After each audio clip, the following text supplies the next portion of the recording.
Hello, I'm Martin Garrick with this week's address from the state capitol.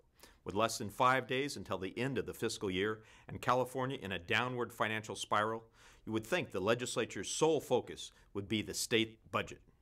You'd expect your representative to be working around the clock on a bipartisan solution to close our $19.1 billion budget deficit, or passing urgent legislation to get our struggling economy back on track and get people back to work.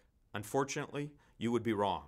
In fact, you would be shocked to learn what Democrats were actually debating this week. Instead of going through the budget line by line to find budget savings, Democrats this week held hearings about a plan to get rid of the state rock. It's currently serpentine, which apparently can be bad for your health, according to one Democrat senator. The legislature also declared June 14th through the 20th as California Golf Week after the week had already passed. This is a sad reminder that it's not just budgets that don't get passed on time in the state capitol. Finally, Democrats introduced a bill this week to criminalize gate crashing at the Oscars and other black tie award ceremonies. While Hollywood party crashers might be really annoying to some, should this really be an urgent priority with 2.3 million people out of work? There's a reason why politicians miss budget deadlines in Sacramento, and it's not because the Constitution requires a 2/3 vote for budgets and tax increases.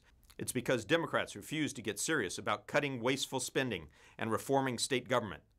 Republicans stand behind the governor's blueprint for a balanced budget. It will close the $19 billion deficit responsibly by setting priorities and reducing spending without raising taxes.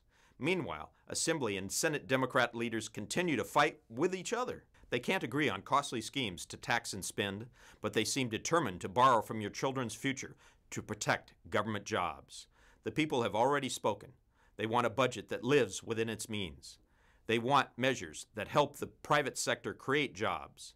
They don't want more borrowing. They don't want more tax increases.